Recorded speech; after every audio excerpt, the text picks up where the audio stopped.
difficult for people to move to Kamukunji. In the circumstances, I've decided therefore to talk to the media here at Serena. Some of you may not know fully the history of Saba Saba. As you know that Kenya attained independence in 1963, and at that time it was a multi-party system. We had three political parties: KANU, KADU, and then APP. But after a very short period of time, those two other opposition political parties, because KANU had won the elections and formed the government, and the two other parties were in the opposition, they were folded up and joined KANU. And KANU remained the only political party. However, in 1966, an opposition party was formed called the Kenya People's Union. This party survived for 3 years, and it was banned by the government in 1969. And the leadership of the party were arrested and taken to political detention. From that time onwards, Kenya remained a de facto single-party dictatorship from 1969 to 1982. 1982, when some of us wanted to form a political party, the regime then went to parliament and introduced a law to make the country a single party state de jure by introducing a constitutional amendment which is known as Section 2A that made it illegal to form any other political party. So from 1982, it remained literally a single-party dictatorship. But that is the reason why in that same year there was a coup attempt which did not succeed. But before that, a number of Kenyans were arrested and taken to political detention. Most of them were lecturers at the University of Nairobi. Mukarunganga, people like Professor Katama Mukangi, Professor Willy Mutunga, Dr. Professor Yugi Akongo, quite a number of university lecturers were arrested and detained, and the others, Koigo Omwere, George Anyona, were taken to political detention. So this situation persisted. Some of us were arrested in that year, 1982, after the coup attempt, and taken to political detention. And we stayed there for 6 years.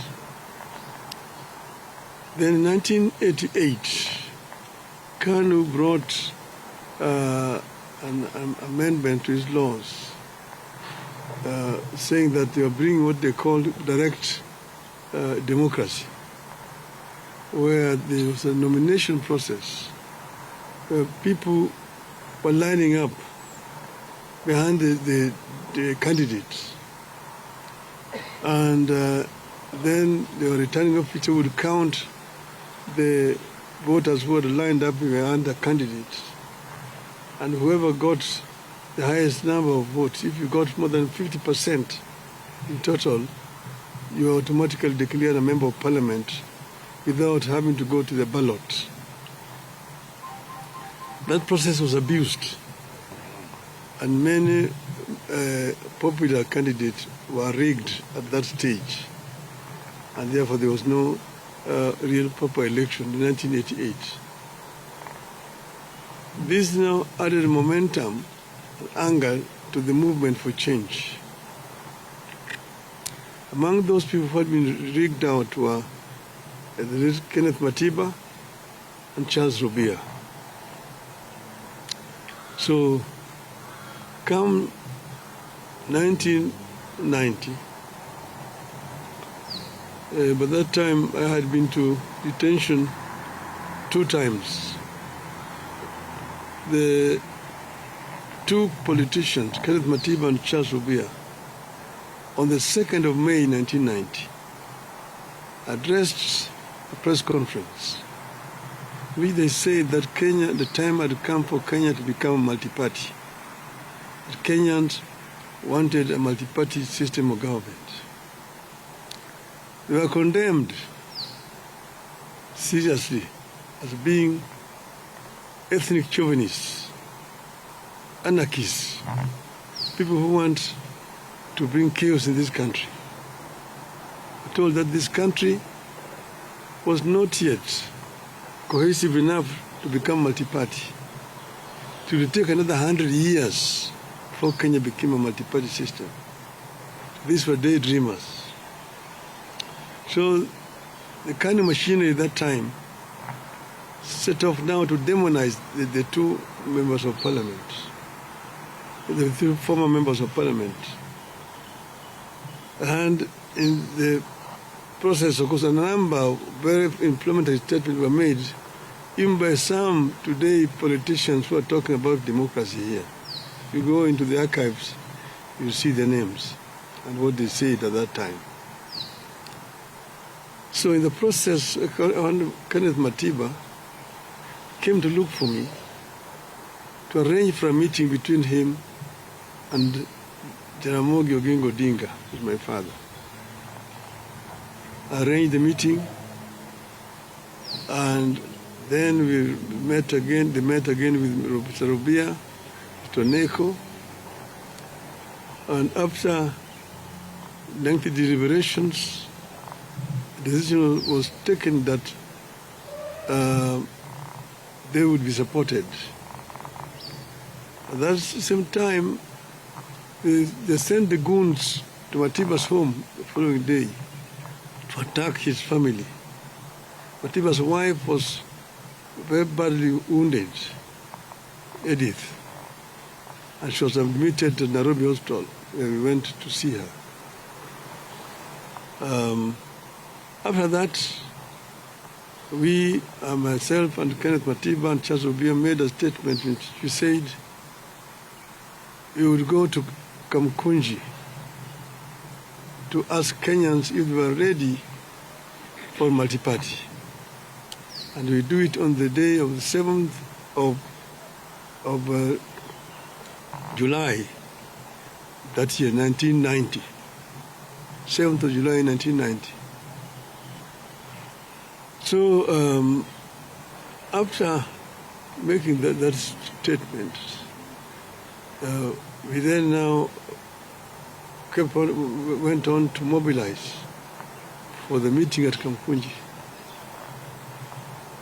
But then, of course, the police officers came to block us from meeting each other. They were stationed in my office at Ajip House, Matiba's office, up there on Koinange Street, and Rubia's office, and Paul Mwite's, and Gibson Kamau Korea's.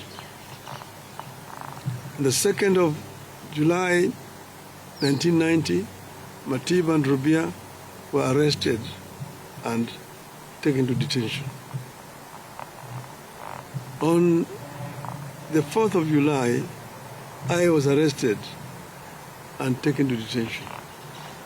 That same night, they arrested Gitobu Manyara, they arrested John Hamenwa, they arrested now Justice Mohammed Ibrahim. Paul Mwite went into hiding.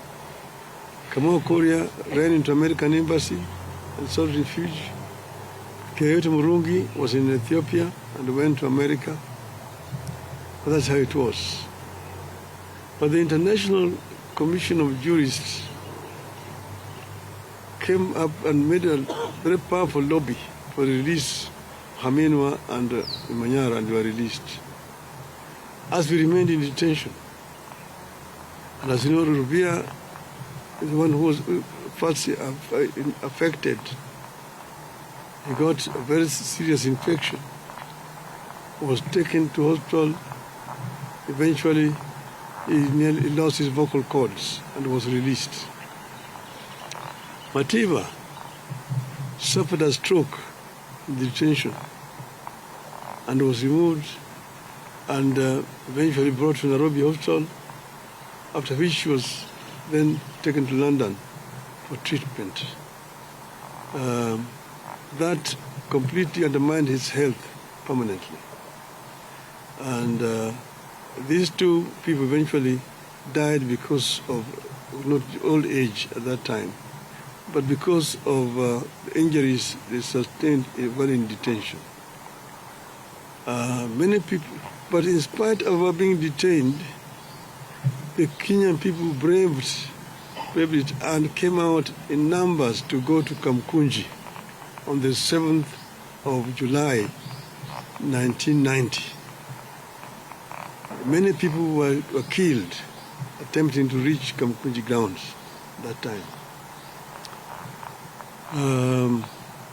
So then, after we came out of detention, then Ford was formed. We formed Ford. After forming Ford, we get pressed and said we were going back to Kamukunji. Eventually, when I was targeted again, I was moved away from here and taken into exile. But our people braved it and managed to march all the way into Kamukunji. And you see the photograph in front page of Nation there today. You can see Martin Chikuku, James Orengo, Nyang Nyongo, Masinde Muliro on the back of that truck guiding me up to Kamukunji. That was not on Saba Saba, that was on the 16th of November 1991. But it's still the Kamukunji. That's why Kamukunji is very historical, the second liberation of this country. And that's why we celebrate Saba Saba. The fateful day on which Kenya's struggle for multi-party democracy took the most decisive turn is iconic and historical. It's a day rivaled only by the present day Masuja Day, previously Kenyatta Day, that celebrates the arrest and detention of the freedom fighters jointly called the Kapenguria Six.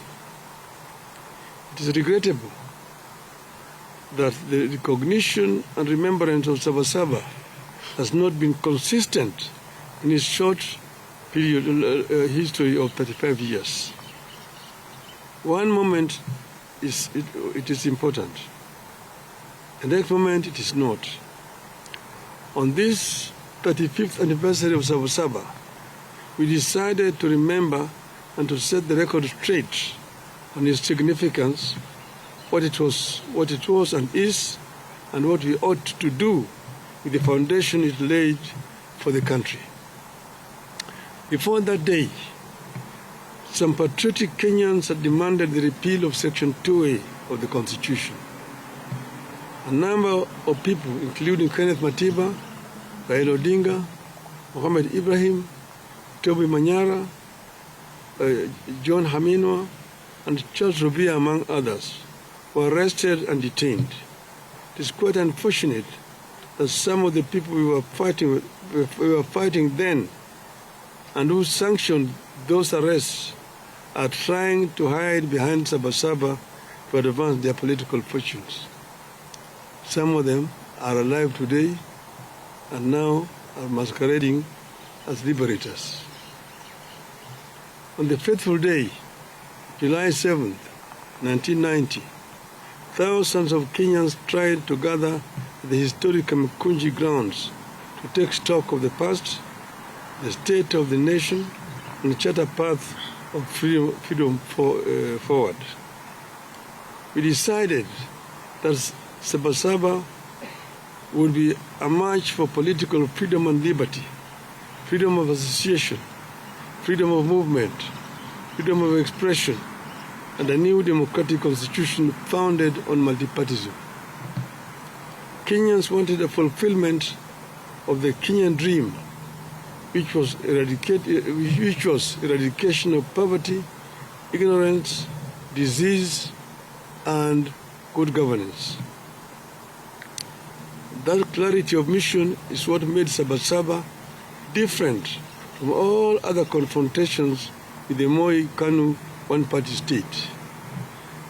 Saba Saba, therefore, was and still is about the sacred and historic grounds of Kamukunji. It was not and is not just another routine street protest in Nairobi or any other town. At Kamukunji is where they held the last cow Kenya-Africa Union meeting in 1952. It is where Kanu's first rally was also held. It was also where the first Ford meeting was held after registration. Saba Saba had a singular purpose: to the repeal of Section 2A of the Constitution and allow multi-party democracy in Kenya. Saba Saba had clear and known national conveners: Kenneth Matiba, Charles Rubia, and yours truly, Raila Odinga. It was what gave birth to a bigger and powerful forum for the restoration of democracy, Ford. Ford had a known nationally inclusive leadership: Jaramogi Oginga Odinga, Philip Gachoka, Ahmed Bamariz, Salim Damwe, Asinde Muliro, George Ndenge, Kenneth Matida, Charles Rubia, among others. Saba Saba was inclusive, democratic, and intergenerational. The old, the young people in and out of the government, professionals, academics, trade unionists, civil society, women groups, and religious groups. All of them found their voice in what it stood for: a people's struggle for good governance, freedom, and equal opportunity for all. It was not one group against the entire nation.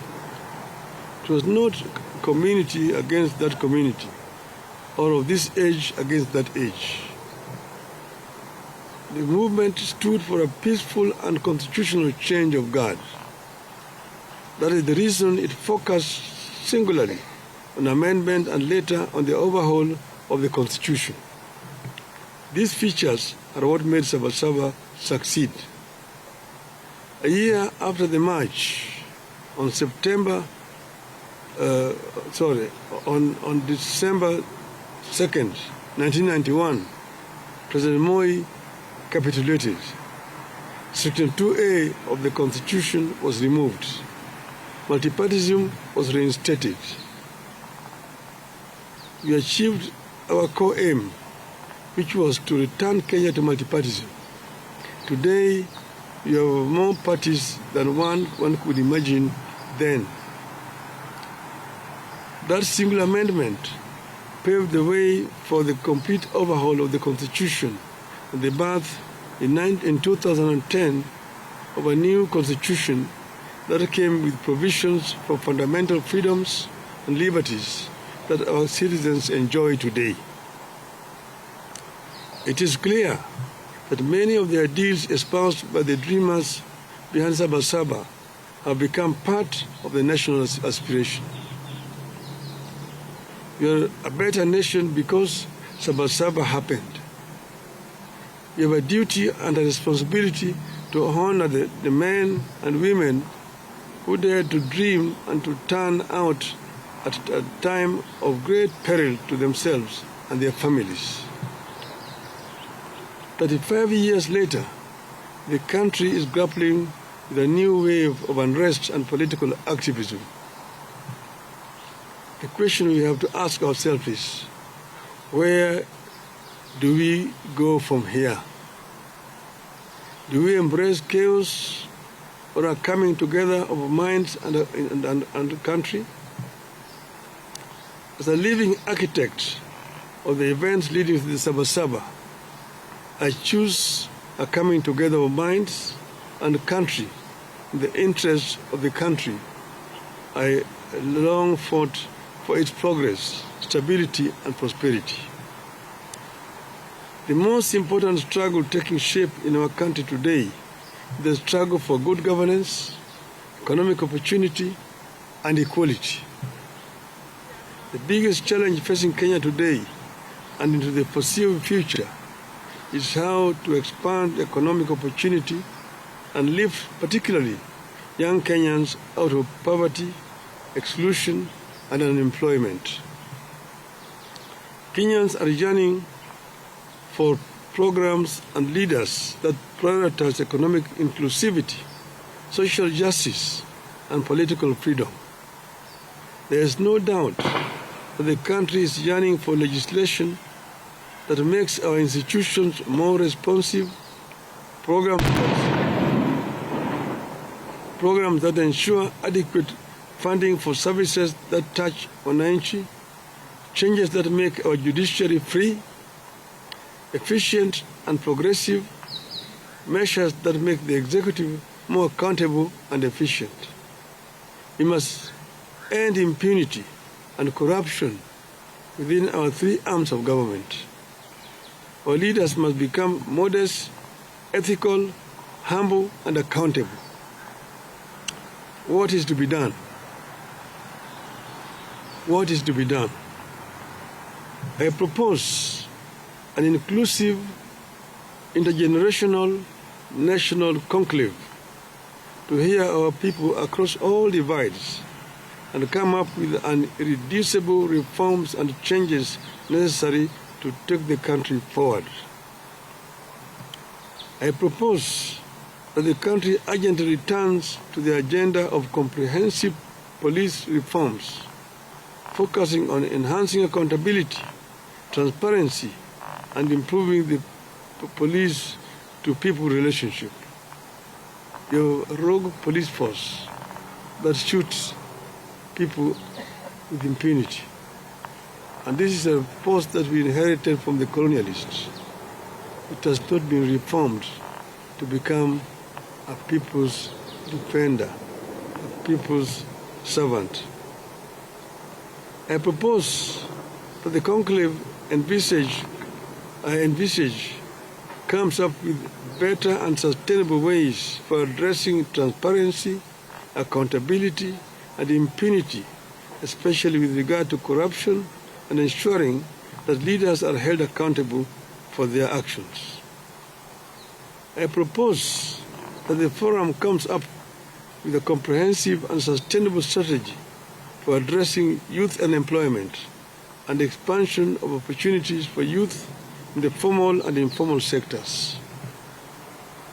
Such a national conclave must have clear terms of reference and be populated and helmed by the most serious and sober minds in our nation.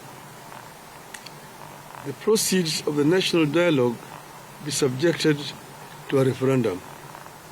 I rest my case. Thank you. Long live Kenya.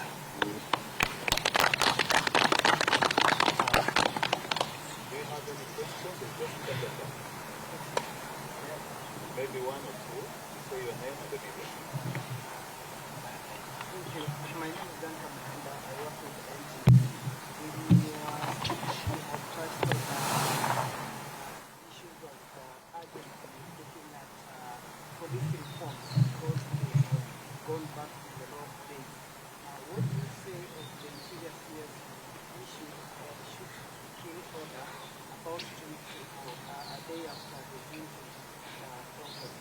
And secondly, you have said that where do we go from here? You have a close arrangement working with formulas with the current president. What have you advised him? Because the country he appears to be teetering towards it's on the brink of precipice, so to speak. So what have you said? What have you advised the president? Because it appears the country is being turned into a police state, or what you can say it's teetering towards a failed state. We talked for a long time about police reforms. Not just this time, not with regard to this regime. In the regime before it, even one before that other regime. I've said that, we inherited a colonial police force. And as you know, the colonialism was meant to rule the natives. It was not a people-friendly government. So what should have happened was to democratize this police force, reform it so that it becomes a service, not a force. It is not enough to just change the words. That is from a force to a service. You must take measures to ensure that it's really a service, not a force. And this has not happened in our country. I've given examples of where it has happened. For example, in Tanzania. And you see a police force which is people friendly and also not trigger happy. About the minister you're talking about, I said he was totally out of order. And he apologized to me. And he apologized to me and to the people. And he said the day before yesterday that police should handle people with care. So, yeah.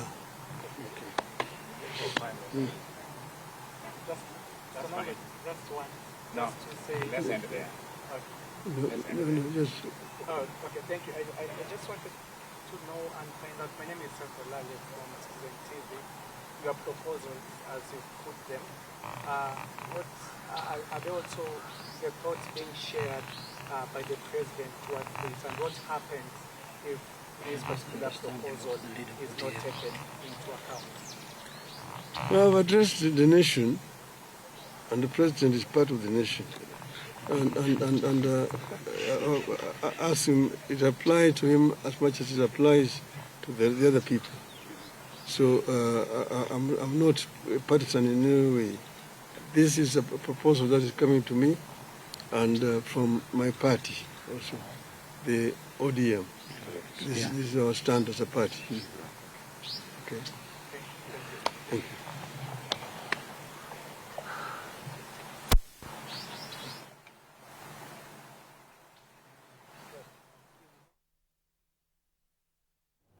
The Right Honourable Raila Odinga addressing the press and by extension the nation, flanked by members of the ODM party, the likes of George Aladwa, Junet Mohammed, the likes of Fredo Kango, Alai Robert and many other leaders joining him in support of the press statement that he has made as to the situation in the country and extensively painting a picture of their journey towards the question of liberation, the calling of the repeal of Section A that then eventually brought forth the element of multi-partyism, of course narrating the struggles they had to go through, him alongside many other, Kenyan leaders that we continue to celebrate. Basically what we had talked about earlier on with you, Dismas Mokua. Dismas Mokua is still with me. I hope Reverend is still on board. And a majority of Kenyans were expecting this. I'm just trying to read the comments online as he continues to give his statement, and many seem disappointed. They perhaps would have expected for the right or for Raila